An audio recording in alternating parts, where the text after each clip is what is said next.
अथ पंचदशोऽध्यायः। श्री भगवान बोले,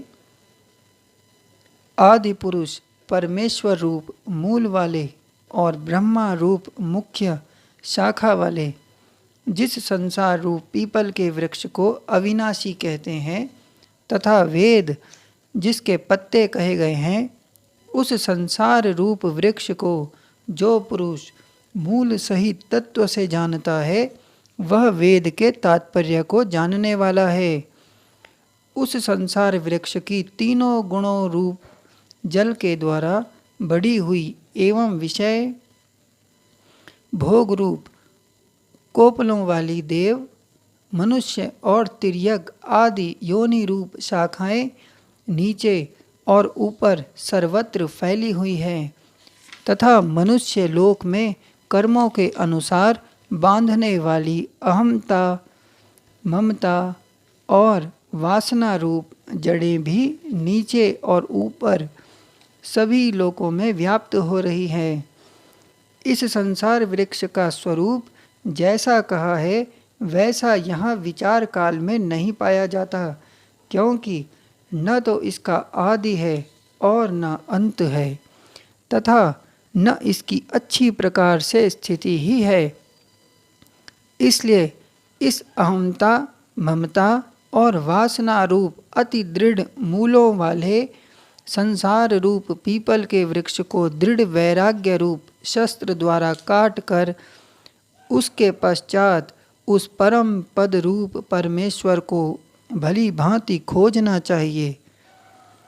जिसमें गए हुए पुरुष फिर लौटकर संसार में नहीं आते और जिस परमेश्वर से इस पुरातन संसार वृक्ष की प्रवृत्ति विस्तार को प्राप्त हुई है, उसी आदि पुरुष नारायण के मैं शरण हूँ।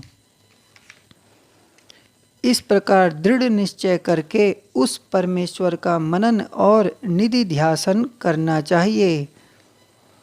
जिसका मान और मोह नष्ट हो गया है, जिन्होंने आसक्ति रूप दोष को जीत लिया है, जिनकी परमात्मा के स्वरूप में नित्य स्थिति है और जिनकी कामनाएं पूर्ण रूप से नष्ट हो गई है, वे सुख दुख नामक द्वंद्वों से विमुक्त ज्ञानी जन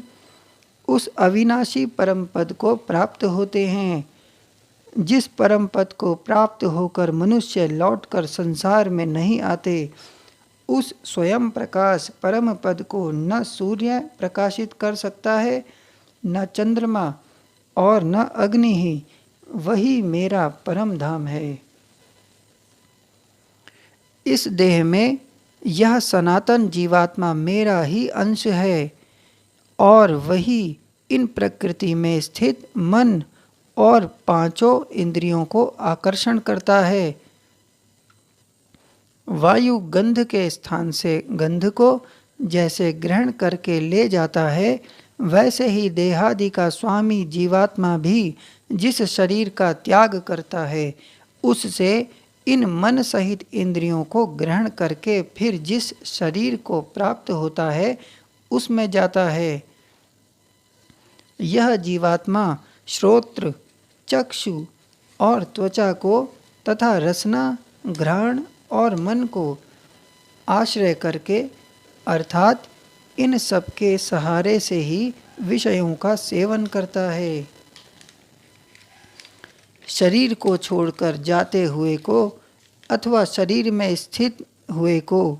अथवा विषयों को भोगते हुए को, इस प्रकार तीनों गुणों से युक्त हुए को भी अज्ञानी जन नहीं जानते। केवल ज्ञान रूप नेत्रों वाले विवेकशील ज्ञानी ही तत्व से जानते हैं। यत्न करने वाले योगी जन भी अपने हृदय में स्थित इस आत्मा को तत्व से जानते हैं, किंतु जिन्होंने अपने अंतःकरण को शुद्ध नहीं किया है, ऐसे अज्ञानी जन तो यत्न करते रहने पर भी इस आत्मा को नहीं जानते। सूर्य में स्थित जो तेज संपूर्ण जगत को प्रकाशित करता है तथा जो तेज चंद्रमा में है और जो अग्नि में है, उसको तू मेरा ही तेज जान। और मैं ही पृथ्वी में प्रवेश करके अपनी शक्ति से सब भूतों को धारण करता हूँ और रस स्वरूप अर्थात अमृतमय चंद्रमा और मैं ही पृथ्वी में प्रवेश करके अपनी शक्ति से सब भूतों को धारण करता हूँ और रस स्वरूप अर्थात अमृतमय चंद्रमा होकर संपूर्ण औषधियों को अर्थात वनस्पतियों को पुष्ट करता हूँ। मैं ही सब प्राणियों के शरीर में स्थित रहने वाला प्राण और अपान से संयुक्त वैश्वानर अग्नि रूप होकर 4 प्रकार के अन्न को पचाता हूँ। मैं ही सब प्राणियों के हृदय में अंतर्यामी रूप से स्थित हूँ तथा मुझसे ही स्मृति, ज्ञान और अपोहन होता है और सब वेदों द्वारा मैं ही जानने के योग्य हूँ तथा वेदांत का कर्ता और वेदों को जानने वाला भी मैं ही हूँ। इस संसार में नाशवान और अविनाशी भी ये 2 प्रकार के पुरुष हैं।